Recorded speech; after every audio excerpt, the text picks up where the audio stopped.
From the Smith Center in Chapel Hill, this is TarIllustrated.com. I'm THI staff writer Jacob Turner, and alongside me, as it usually is, THI publisher Andrew Jones. Andrew, not an hour ago, about 15 minutes ago, maybe 30 minutes ago, we got out here quick. We're trying to beat the music so we can finally do a video in the Smith Center. I feel like it's been a long time since we've done that.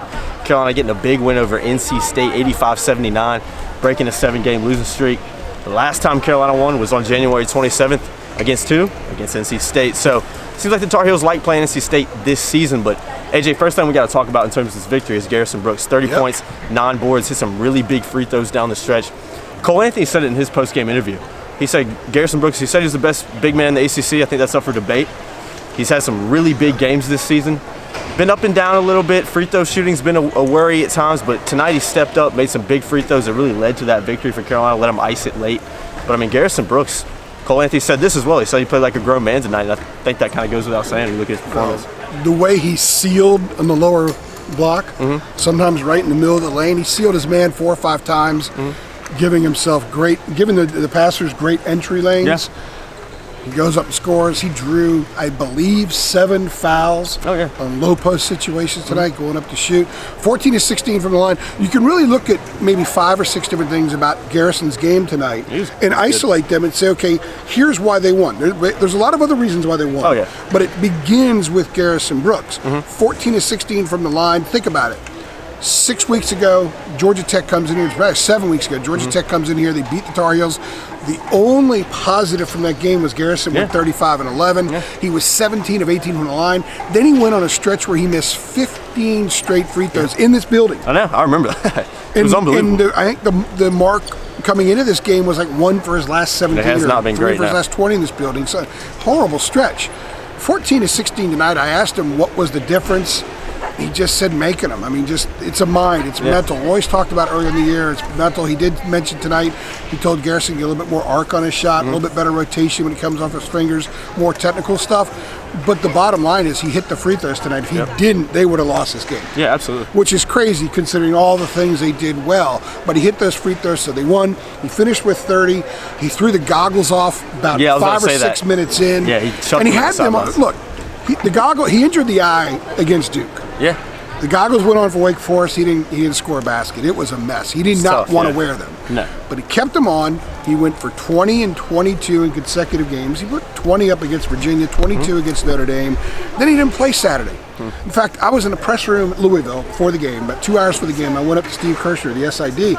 I said, Steve, I got no health status questions for you today. I guess everyone who can play is going to play. 30 minutes later, he laughed. 30 minutes later, Garrison's not playing, he's ill. Justin's not playing, sprained ankle. Same old. They didn't have that tonight. No, Garrison played, well, they got banged up. A couple guys. Yeah, B-Rob was in and out. In and out of the tunnel. He didn't have that, mysterious injury before the game. Yeah, the Doug Halverson Express. The tunnel over there for B-Rob. So in Garrison's last 3 games, he scored 74 points. He's been big. 72 points. And he's done it playing with Cole. Remember, he struggled at first when Cole came back, but he's kind of found his way with Cole out there. Cole found him a few times tonight when he sealed guys. I thought Cole did a good job managing the game, more so than he has in recent games. So it begins with Garrison. Fantastic performance, 30 points, 9 rebounds. But 14 of 16 from the line was enormous. It was huge for this win. Another big thing that happened in the second half in particular was Carolina's run. A big stretch in the second half. I'm going to let you touch on it a little bit more, but in that second half, Edge, I was down sitting courtside right over there at that basket, and the energy in this building, I don't remember if it was the late in the first half or early in the second half. It was the loudest I think I've heard this building this year, and that's including the Duke game. I swear, it got very, very loud in here. Carolina on a big stretch. Christian Keeling hit some big baskets. Everybody was doing some good things, but that big stretch in the second half really allowed Carolina to pull away a little bit, get a little bit of a comfortable lead, and after that, State got close a couple times, but could never really cut it down to a point where you thought that, it was always, if Carolina hits the free throws, which we've said a few times this season, they're going to win the game, and I think that stretch kind of allowed them to get to that point. Well, and it was a missed free throw during that run that gave them a 4-point possession. They had 3 offensive rebounds on it. It was early in the run, and I think that the whole collective energy of the team kind of picked up because they manned up State on the offensive glass in that possession. I can't remember who missed the free throw, but it was a 4-point possession, and from that point on, Carolina was in control for about 7 or 8 minutes. I mean, they were significantly the better team. What's interesting is that the 22-4 run came right after State had a 15-3 run. Yeah. because Carolina led by 3 at the half. They scored the first bucket to go up 42-37, and then boom, State goes on a 15-3 run. It's 52-45, and the building was not that loud. No, it was not. And you're thinking, gosh, this is what it is. We've seen this play so many times. Another big second half run for the other team, and then it flips. And you're right, Keeling had 8 points in that run. Big, 2 threes. The second three, they waited till the official timeout later on. They went and looked at it, and they gave it back. They gave it to him because at first it was a long 2. So all of us taking notes, we had to scramble and fix things. But 22-4 run, I think. 5 different heels scored during that run. Keeling leading the way, like I said, with 8 points. And he did it on both ends of the floor. State got flustered. There was a stretch where Markell Johnson wasn't as good as he was in the other parts of the game, which, by the way, for all the NC State fans out there, they actually lost a game when you had good Markell. Yeah, he was pretty good tonight, and they lost. That's a testament to the Tar Heels. Absolutely. Because I didn't think if Markell played well that Carolina would win this game. No, I didn't think so either. So, in a crazy year, something bizarre and unexpected happened again tonight. But that 22-4 run was huge. I asked Roy about it afterward. You could see the look on his face. Oh, yeah, you can. When I asked that question, I asked Garrison, watch the video here on our YouTube channel or on TarHeelIllustrated.com. As I'm asking him the question, look at the expression on his face. He didn't even have to answer. No, his facial expression said it all. And they actually had to run themselves this time. That was enormous and why they won this game, and they held on to it. It was a 10-point game with 4 minutes left. They held on. Never would have been a 10-point game without that 22-4 run. I guess the third thing we have to talk about is, Carolina finally won. It seems like forever. I tweeted it earlier today. I was just talking about, Carolina's won since January 27th at State. It's been almost a month. It feels like it's been longer than that. Yeah. They've had, 7 games in basically a month stretch, 8 games if you include the State game. So, this team needed to win desperately.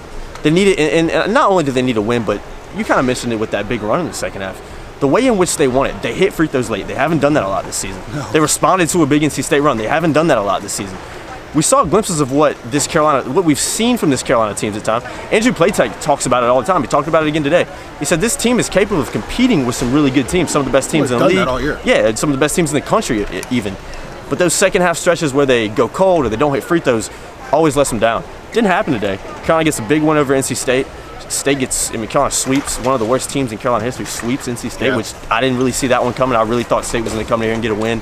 They really needed it for the NCAA tournament resume. It didn't happen, but I guess most importantly for everybody involved with Carolina basketball, they just needed a win. They needed a little bit of that feel-good factor, and they finally got that tonight. Roy has regularly come into his post-game press conference and says, I'm getting tired of talking to you guys. He said that today. He's often looking my way when he says that.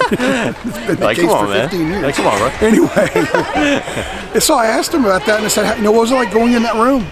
And having something different to say to those kids. And he kind of held off for a second, got a little emotional, and you could totally understand it when you're around it as often as we are. When I left that locker room in Louisville, oh man, that was as defeated as I've seen this team. You can tell by those videos, yeah. I walked out thinking, I don't know how they get it going again. And to Roy Williams' testament, they've gotten it going, and they've continued to fight and play hard. They've had a couple clunkers. That's going to happen. But they've rebounded from the clunkers in their next game with tremendous effort. And tonight, they navigated through all the things that were doing them in before. So, they got to win. These kids need to beat you. They need to beat the THI staff. Yeah, anybody. Okay? Anybody. They need to beat us out here. They need to beat anybody. Take the broadcast crew. They need to beat those guys. They just need to win. But that they beat a pretty good team that actually did a lot of good things tonight. NC State did. A team that I think should be in the NCAA tournament. The eye test says that's an NCAA tournament team. So this is a really good win for the Tar Heels. And they did it with a lot of guys chipping and playing well. Justin Pierce, 4 offensive rebounds tonight. He gave them a huge lift on the night. Armando Baycott played as poorly as he could possibly play. Carolina didn't even score in their first 8 possessions. I know. They had 5 turnovers. Baycott had 3. It looked like, good gracious, these guys are done. Was it 10-0 behind? It was 10-0. Similar thing happened in Raleigh. And then they went 40-27 the rest of the way in the half. And Raleigh, by the way, it was 7-0 to start. And they went like 38-29 the rest of the way. So they did so many things well that they can do. They put it together in the same night and they got a victory. And you're around these guys as much as we are. I don't root. I don't care who wins the game. My job is to cover the game and give you guys perspective. But you can't help as a human to feel kind of good for these kids knowing they had something different to talk about. I had different questions to ask. I said to Garrison, you're smiling. I haven't seen you smile in a month. The last time I saw him smile was after NC State when he did his Luke May performance there. He likes playing. So you know what? As a journalist, it's fun to cover something different. We get to go bang out all kinds of different stuff, and I'm sure as fans, you guys enjoy just something different. Seeing the fruit of some of the labor pay off tonight, and these kids need it in a big time way. Yep. THIillustrated.com. I've been Jacob Turner. He's been Andrew Jones. Carolina getting a big victory tonight over NC State, 85-79. I guess we'll be back tomorrow. We got football tomorrow, in Chapel Hill. Busy week. Lots of Mac Brown stuff tomorrow. Yep. Mac Brown tomorrow, introducing to the new assistants, all that good stuff. We'll also be back this weekend with Carolina playing another basketball game. So a busy week coming ahead. I'll be up in Syracuse. Yep. Big week coming ahead. Thank you guys for watching. As always, if you enjoyed this video, please be sure to share it. Be sure to give it a like, and we'll see you guys next time.